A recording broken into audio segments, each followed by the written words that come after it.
Okay, so let us proceed to the next problem. For 1-16, the wind blows on the side of the fully enclosed hospital located on open flat terrain in Arizona. Determine the external pressure acting on the leeward wall, which has a length of 200 feet and the height of 30 feet. So before we have assumed that the velocity is equal to 100 feet or miles per hour. So let me reiterate that this 100 came from a wind map. So for the first problem on the book, that is found to be 120, although we have assumed it to be 100 miles per hour. It is just for the sake of discussion.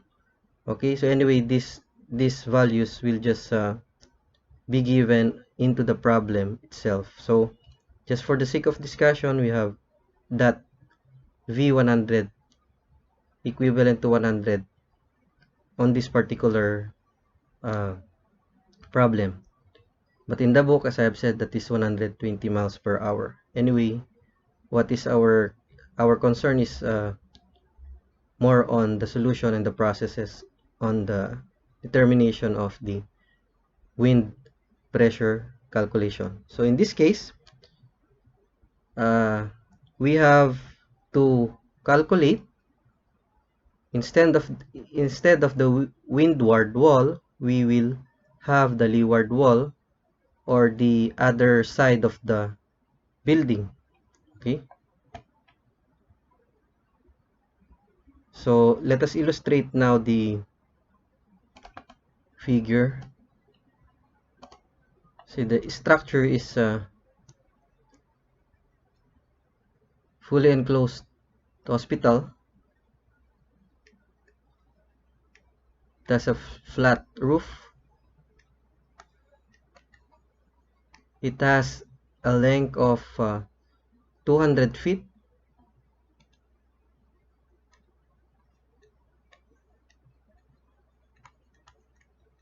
and a height of 30 feet.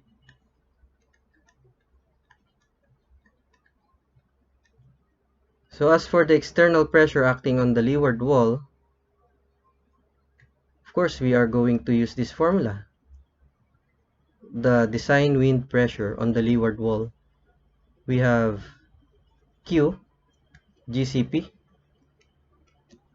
minus QH GCPI.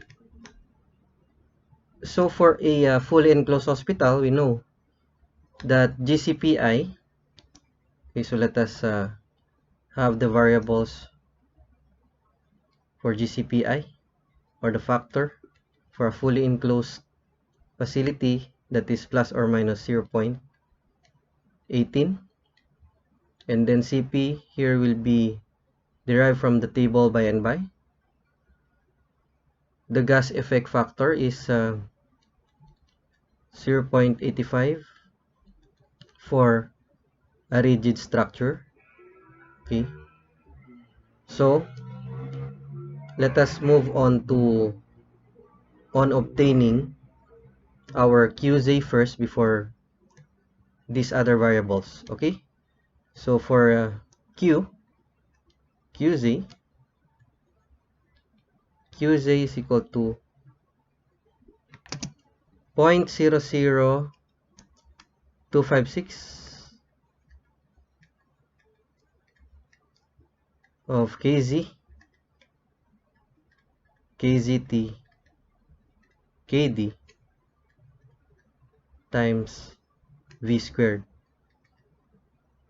So what is our values for KZ, KZT, and KD? So KZ here is the pressure velocity effect factor, referring to the table 1-5.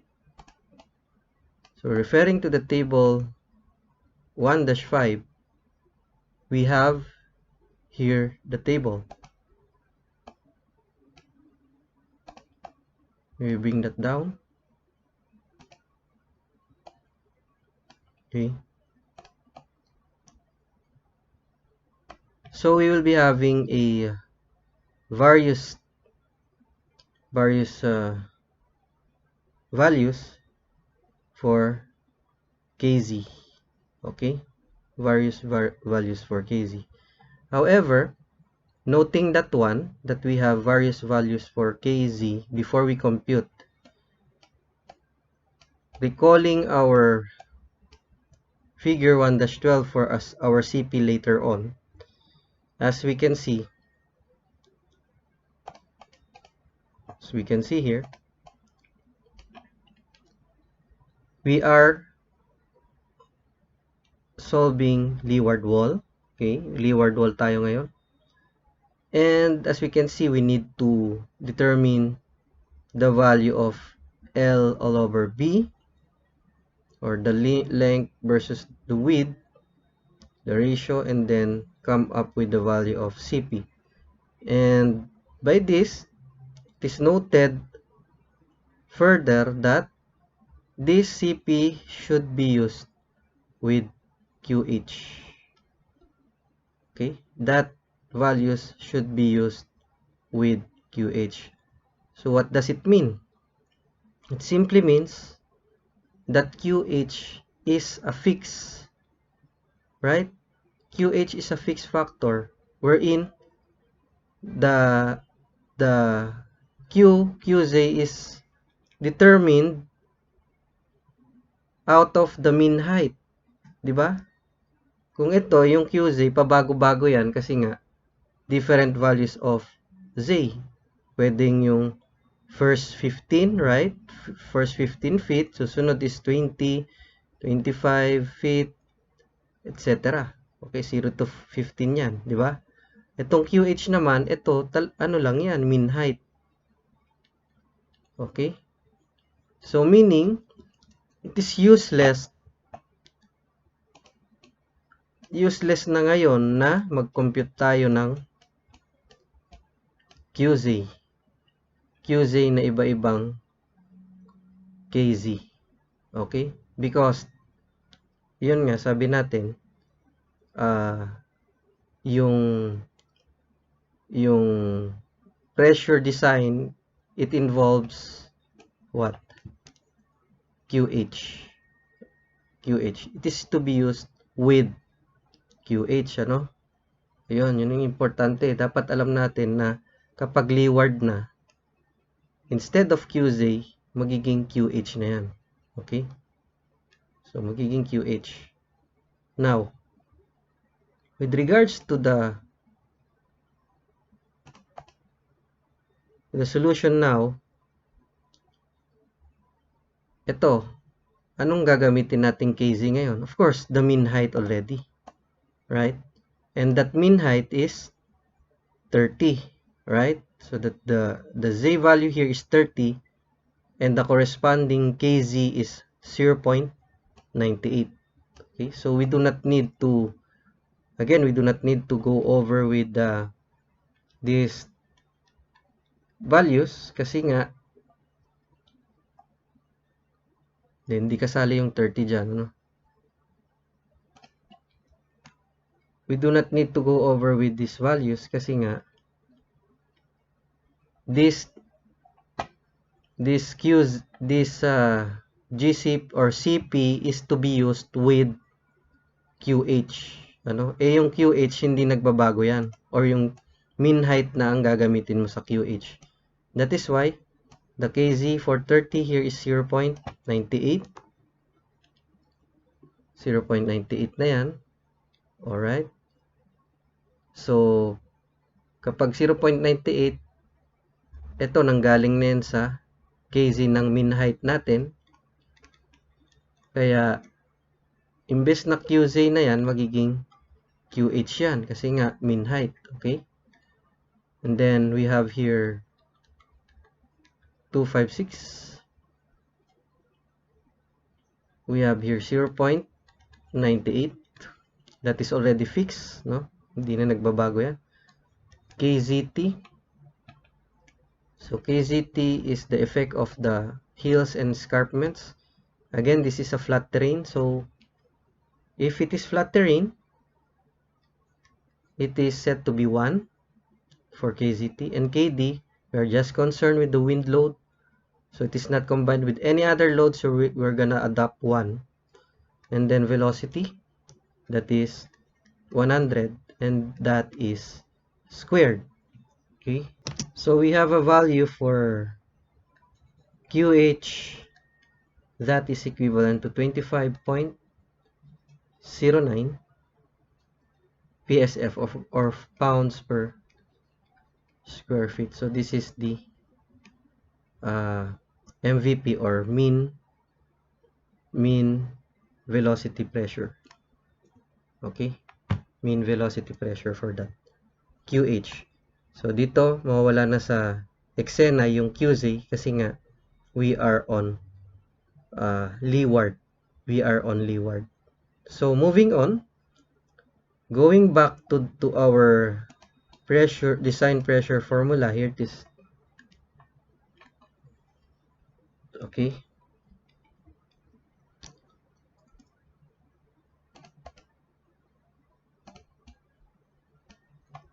so for P,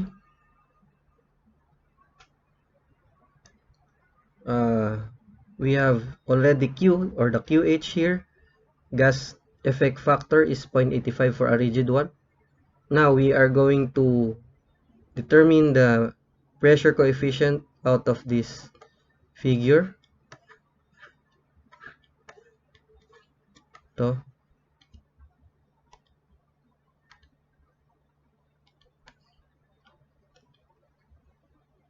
So L over B. So ano ba yung L over B natin? Okay. So ang L dito, I think it's already given yung L. The length is 200 feet. Okay. So the length is 200 feet, but we have no given width or B. Therefore, we'll just assume. Okay, assume tayo na yung L over B is equal to 200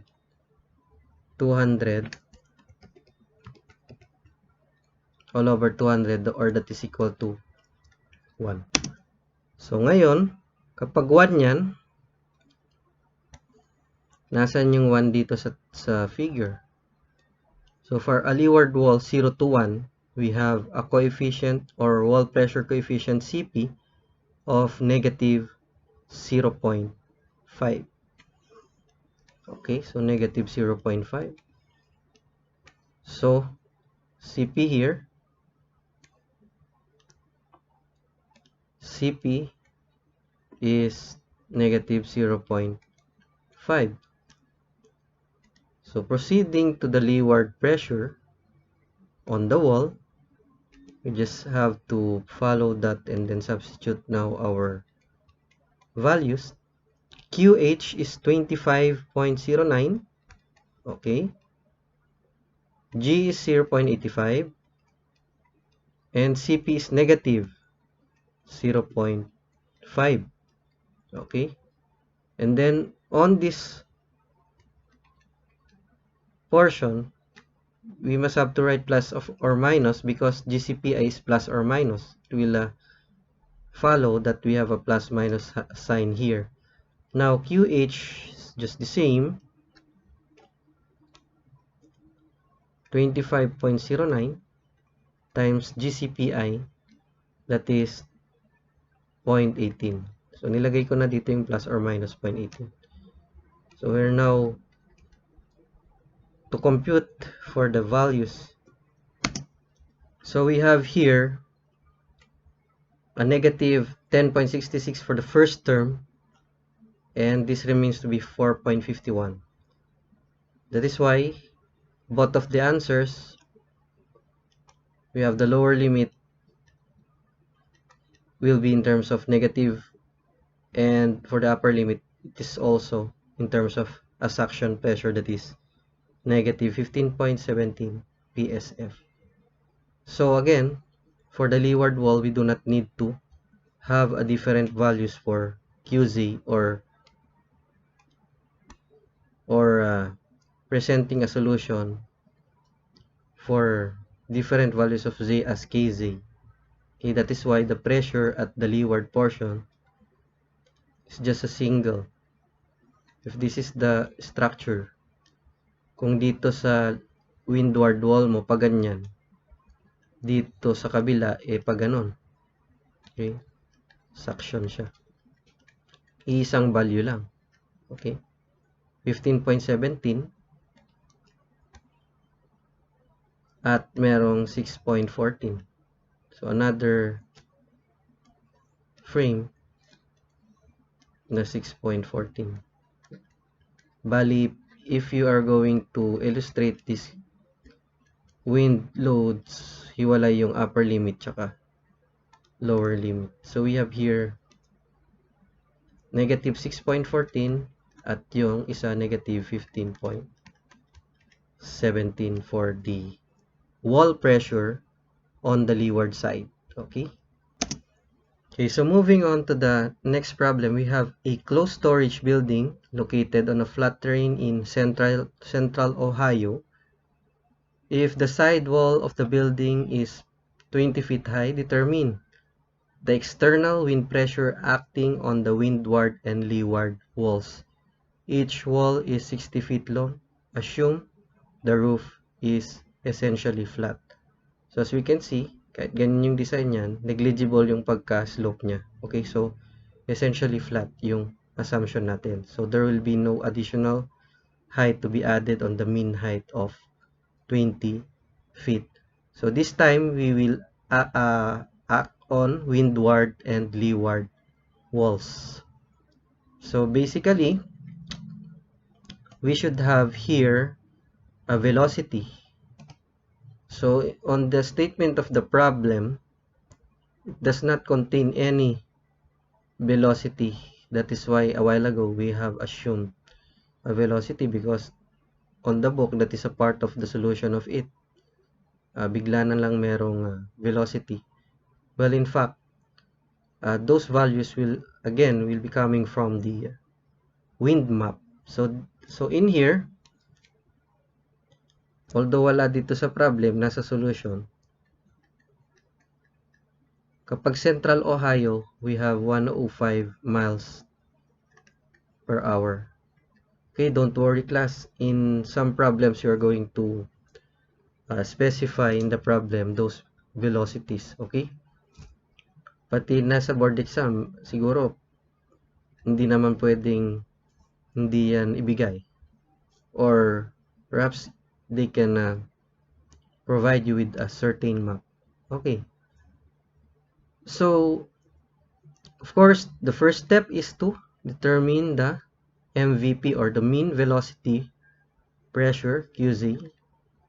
So we have 0.00256 times KZ, KZT, KD, and the velocity times squared. Okay? Velocity squared. So 0.00256. What is our KZ here? This time, of course, hindi ma-out of picture yung QZ. Bakit? Kasi nga, we are concerned with the windward.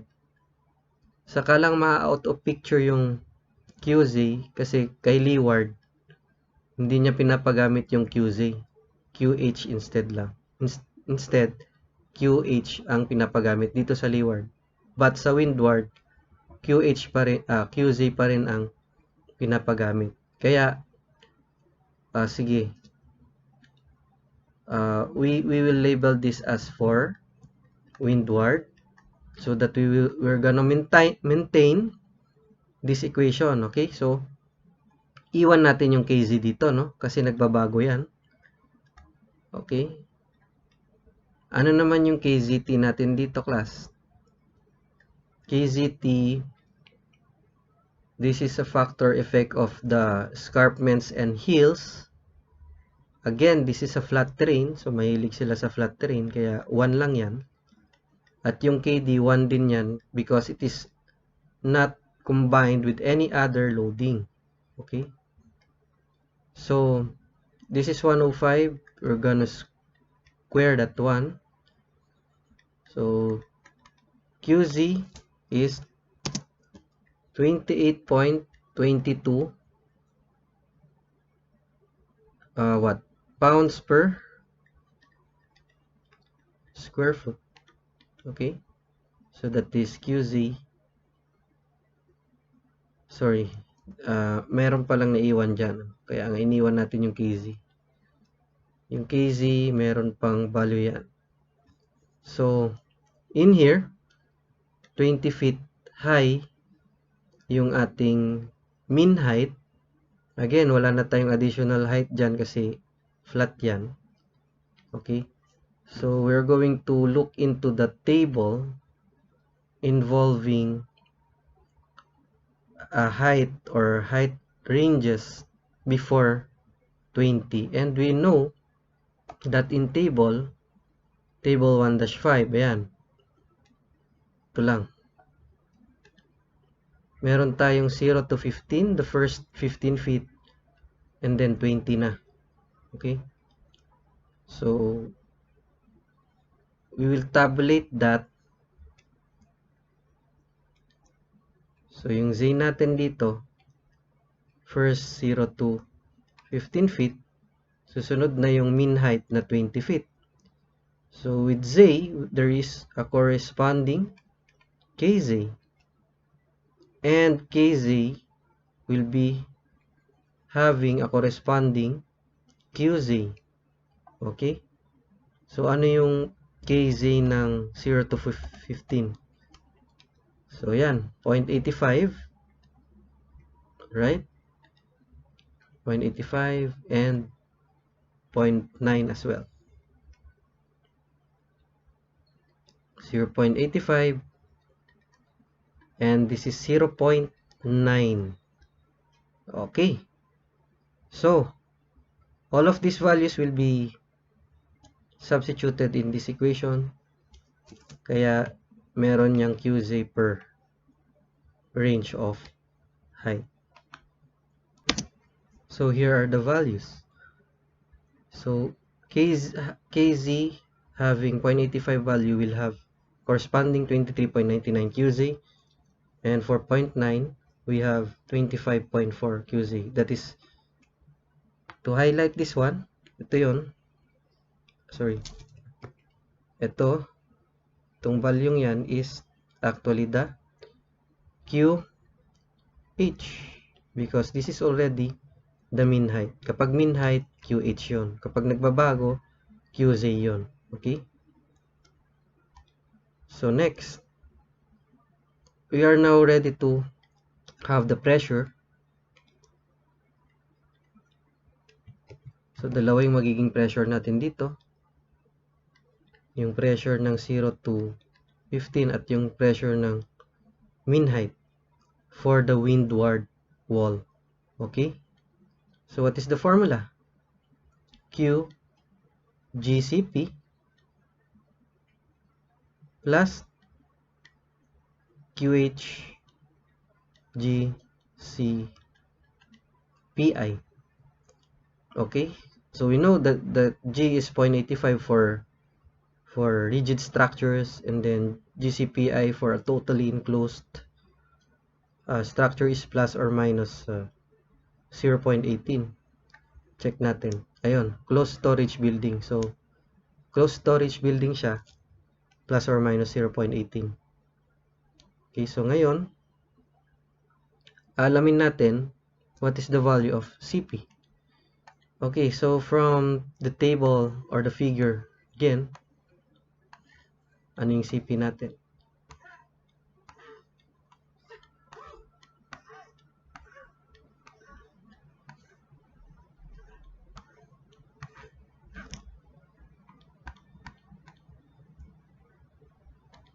Okay. So, nasa ano na tayo, windward wall pa lang tayo. So kapag windward wall, we do not need to check for L over B because fixed na yung CP niya. That is 0.8 for all values. Okay? So CP for that one is 0.8.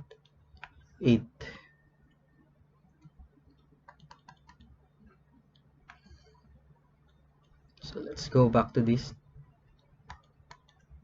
Okay. So Q here is the Q at the mean. That is 25.4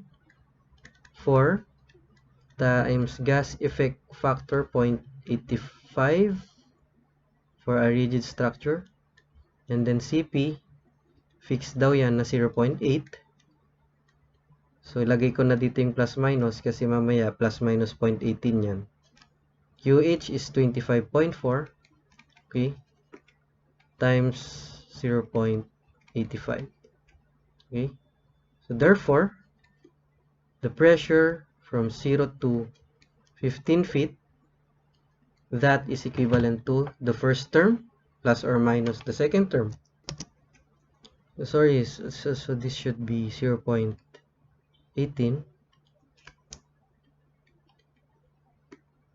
Yan. So that this is 4.57.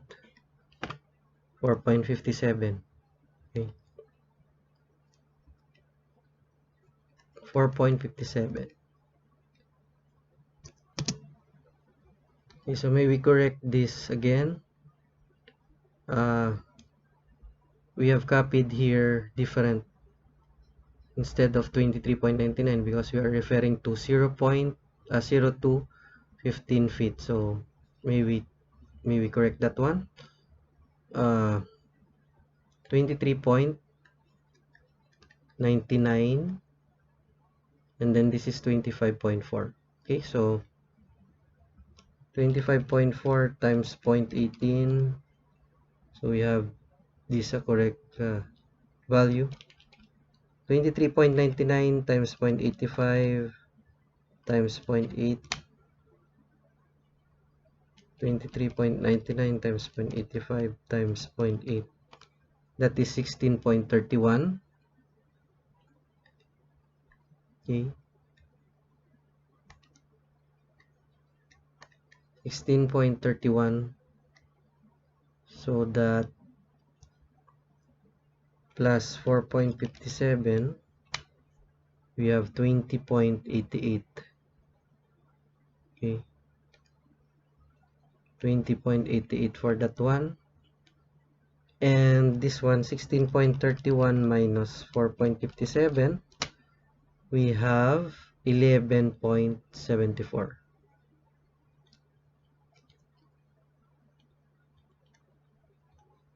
Okay. So for the windward, we start with the pressure from 0 to 15. So ito, Q nito, QZ ng 0 to 15 because 0.85 yung kanyang KZ. Okay, so with the calculation, we have the lower limit and the upper limit. So lower limit and the upper limit for that pressure. Next, we will proceed to the pressure. Still, we are on the windward, okay? So, sa windward pa rin tayo. Ano yung next? Next sa 0 to 15 is the mean height already.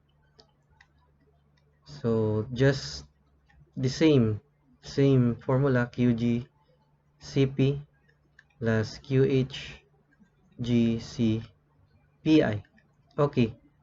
So, yung Q dito, ito na. Yun na, yung 25.4 kasi nga QH na yun. Or the highest of the Z times G 0.85 times CP. Okay? So, for all values, pag windward wall is 0.8. Okay? Plus minus, ito 4.57 na dati yan. Okay? So, computing now the lower limit and the upper limit here, 25.4 times 0.85 times 0.8, that is 17.27 plus and minus 4.57. So if we have to add it, we have 21.84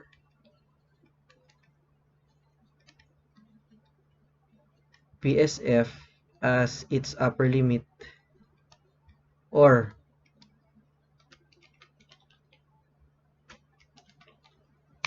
12.7 as the lower limit. Okay, that is for the windward wall. So for the windward wall, again, let me reiterate that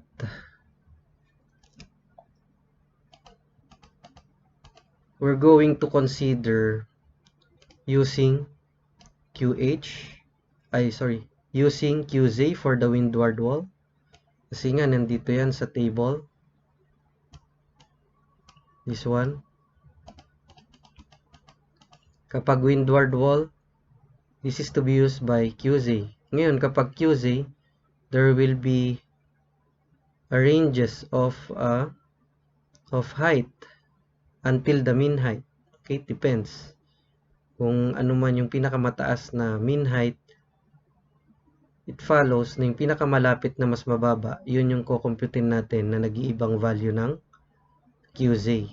Now, for the leeward wall, ma-out of picture na yung QZ natin kasi pinapagamit na ngayon yung QH when it comes to leeward wall. So, basically, again, L over B will be computed for us to determine the appropriate CP for that. So in this case, if we look into the problem, okay, looking at the problem, each wall is 60 feet long. So ibig sabihin, 60 yung length, 60 na rin yung width. Kasi each wall, sabi. So if that is the case, L over B is 60 over 60. That is equivalent to 1. Ngayon, so kapag equivalent to 1 yan, what is the corresponding CP? What will be the corresponding CP for that? Ito. 0 to 1, negative 0.5. And again, use it with QH. Alright. So, mas konti na lang solution dito. Okay. For windward, this time for leeward.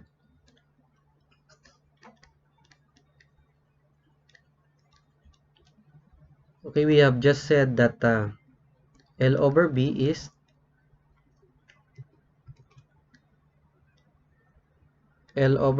equal to 60 all over 60, or that is equal to 1, and the corresponding pressure coefficient is equal to 0. That is negative 0.5 from the figure a while ago. So we will now directly compute for the pressure, the windward pressure at that wall. So of course, isa lang naman yan, 20. So we have the same formula, QGCP plus QH GCPI. Okay? So, ano yung Q natin dito? Sabi niya, kapag leeward daw, leeward wall, use QH. Okay? Ano yung QH natin? Yan, 25.4 times gas effect factor of 0.85. Ano yung CP natin? Negative 0.5. 5. Yun. And then, I'm just gonna place here, plus or minus. Pares lang naman dito yan. Total enclosed building, etc. So, may we have that one to be equal to 4.7 already from here. Okay. So, finally, we now compute. Okay, so, we come up with the values. Upper limit, negative 15.36. And lower limit to be equal to negative 6.23 pounds per square foot. So those are the pressure. First, we have the windward wall and the leeward wall. So for the windward wall, there are two different pressure on different height because we are required to use QZ. And for the leeward wall, of course, we are just confined with the one pressure, and that is the pressure at the highest height of 20. So this is why we use QH here. Okay. Okay, so moving on to the next problem, we have again an open flat terrain in central Oklahoma. So when we have Oklahoma that is having a velocity of 105 miles per hour, if the sidewall of the building is 14 feet high, what are the two values of the external wind pressure acting on this wall when the wind blows on the back of the building? The roof is essentially flat and the building is fully enclosed. So this time, we do not have windward or leeward, but rather we have a sideways, because sideways, this is the leeward, windward, windward, leeward, and this is the sideways because it acts on the back, from the back of the wall. So we are concerned with the wall. So basically, again, we work with QZ. QZ is equal to 0.00256 times KZT, KD, and V squared. So if we have Oklahoma, 105 yan, 105 miles per hour. So our KZ here, changing value nga yan. Changing value nga ba? Okay. Anyway, ito 14 feet high, class? Kung 14 feet high, if the mean height is 14 feet, looking at the table, yan yung nasa pinaka mababa. Okay? Ito, 0 to 15 feet, that is 0.85. That is the value for KZ for the lowest. Wala namang mas mababa na dyan because this is the lowest range. So therefore, we'll be having only one KZ here and one QZ as well. Okay? Okay, going back to this one now, yung KZ natin is equal to 0. Ano yung pinakamababa? 0.85. So yan is yung 0.85. Okay? Ano yung KZT? KZT is the effect of the hills and escarpments. Again, this is a flat terrain. Kung flat terrain, you all know that we set this value equal to 1. And then KD, we are just concerned with the wind load, so it is not combined with any other load. Again, we have a unit for that, KD. And then V is this one, 105. So we substitute the values. QZ is equal to 0.00256 times 1 times 0.85 yon, 0.85 times 1 times 1 times 105, that is squared. Okay, so QZ is equal to 105 squared times 0.85 times 0.00256.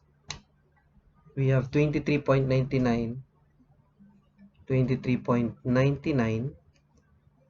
PSF. Okay, what is next?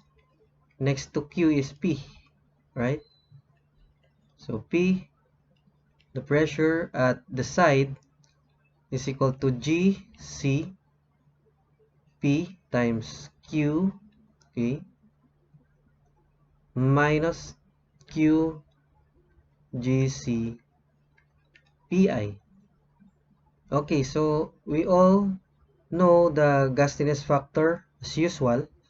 That is a rigid structure plus or minus, positive 0.85 for a rigid structure. And for GCPI, we have internal pressure of a fully enclosed building. Yan, sinabi niya rin dyan. Plus or minus 0.18 yan. Okay, so let us write those ones. So yung G is as usual 0.85 for a rigid structure. GCPI is plus or minus 0.18. Okay, by the way, this is initial BQH. Okay, anyway, QH na rin yan kasi isa lang naman yung ating QZ. Okay, so CP na lang kukunin natin. So we will derive here the CP. So it is for a sideways walls, side walls, all values daw, it set to have a pressure coefficient at the wall of negative 0.7. So we do not need to investigate L over B here. Okay, negative 0.7 yun. So here we have P is equal to 23.99 times 0.85. Ito, negative 0.7 for all values of sideways. Lagay ko na rin to. Plus minus 23.99 times 0.18.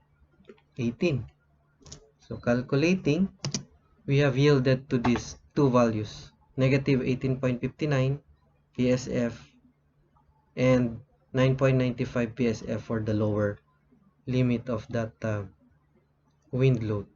Okay, so that's it for the sideways wall pressure.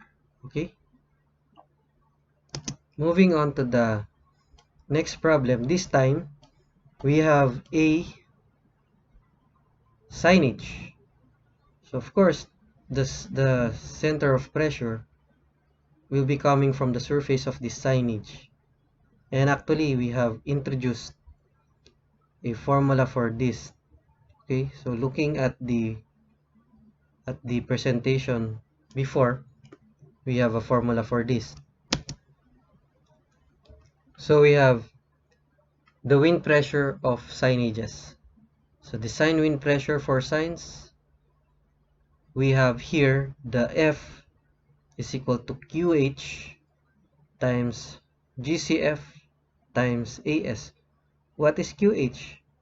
It is the wind pressure evaluated at the height H measured from the ground to the top of the sign. So ito, hindi na tayo mean height, but rather the complete dimension from the ground out up to the top of the signage. And then G is just the same, the wind gas coefficient, and then CF, a force coefficient which depends upon the aspect ratio of B of the sign to the height S to the elevation H measured from the ground to the top of the sign. For cases of wind directed normal to the sign and through its center, For B over S is equal to 4, values are listed. So AS is the area of the face of the sign in square foot or square meter. Okay, so F is equal to QH G CF AS. Okay, so we're gonna adopt that one. Okay, so let us have this problem now. We have here the signage. So all of the dimensions of the signage is given. The height of 3 meters for the signage or the surface itself, 3 by 12. So yung height niya is 15 meters from the ground. So this involves a formula. Diretso na sa F is equal to, the force is equal to QH GCF AS. Parang QGCPI, QHGCF times AS. AS is the area of the surface of the signage. So QH is just the same. We're gonna compute that. And G is the gas effect factor. CF will be coming from the table. And then AS is the surface area. So looking at the figure, okay, parang ganito. Yung kanyang signage, this is 12 by 3. Okay. So ito yung ground. Up to the top, this is 15 meters. Okay. So this time, nasa SI na tayo. Solving for QH, that is equal to 0.613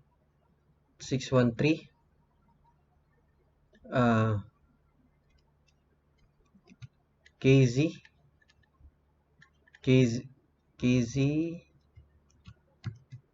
kzt kd and then v squared. Okay, so what is our kz here? Sige, kz is equal to the table. We refer to the table. Okay, yung height natin is 15 meters, pero ito yung nandito is 15.2. So perhaps if you wanted, although konti lang naman yung 0.2, let us perform here by interpolation just to show you the exact kz here, because 15.2 yung range dito at 15 yung kinukuha natin. So practically nasa in between yon.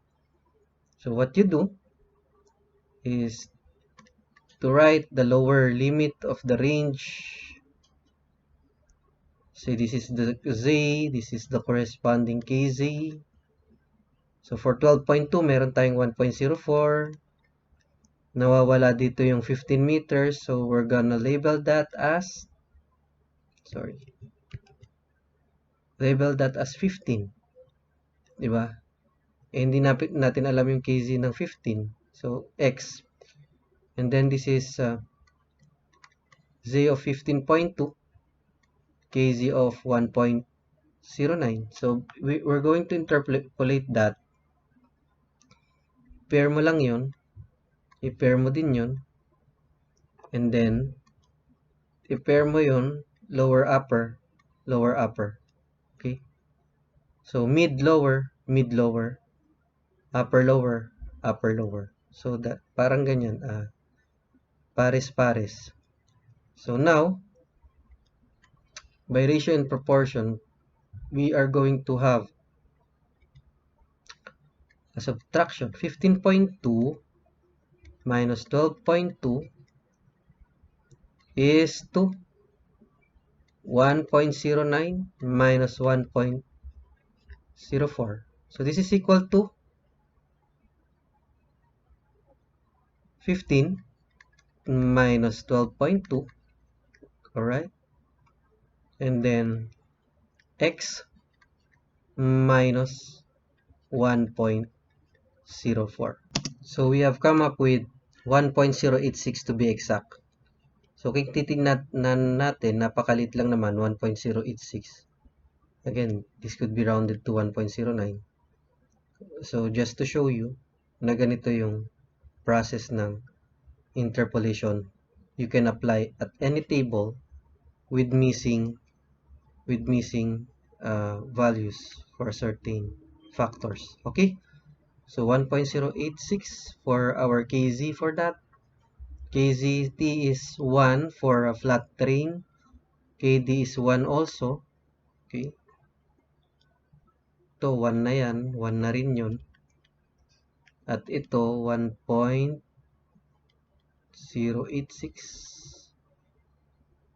okay, and this one is 105 squared. Kung nasa Arizona, 105. So ngayon, QH will now be equal to, I'm sorry, ito yata is nasa ano tayo, no? Ayun, nasa SI tayo. So it should be that B squared is 47 squared. Okay, nasanay tayo dun sa miles per hour. So anyway, this is 47. This is 47 squared because we are in SI units. So 0.613 times 1.086 times 47 squared, we have 1470.57 Newton per square meter, or this is Pascal. Okay, so simply we'll just place it on the formula. Okay, so F here is 1470.57 times gas effect factor, rigid structure man yan. CF, saan natin kukunin yung CF? Sa table. Okay,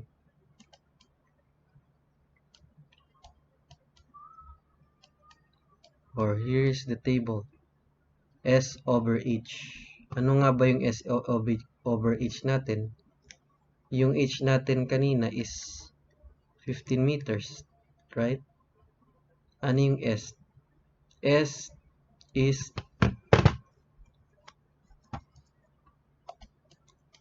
the S, 3. Okay, this is S.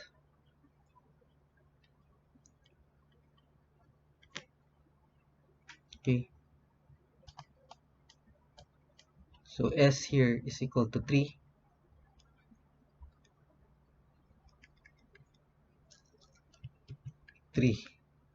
So S over H is 3 over 15. We have 0.2. Kung tatapatan natin yan dito, 0.2 is having a CF of 1.8. So yun yung lalagay natin. CF is equal to 1.8. Okay, let us have that to be read. 1.8 yan, ano? Times AS. Ayun, 12 by 3. 12 by 3. So therefore, the force is equivalent to, we have 80,999.05 newtons. So yan. So this is how to do it, ano?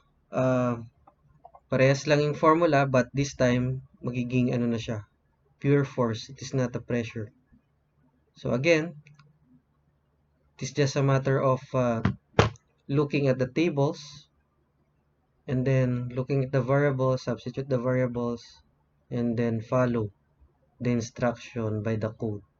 Okay, so by the way, on this table is only applicable for b over s is equal to 4.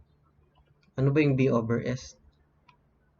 Yung b niya is 12, right? S is 3. So 12 over 3 is 4. So that is why b over s is equal to 4. Then this is applied. So values are listed on this. Now if wala dito sa table, then we will be having a right calculation for that. Okay? Just following this principle. Okay? So that's it for the live wind load calculation on leeward, windward, roof, sides, and then also wind load for signages. Okay, so I hope this video helps, and please try to practice more problems. So kindly go over with the problem again, resolve it so that you will be sharpened. Okay, so thank you for listening. Good day.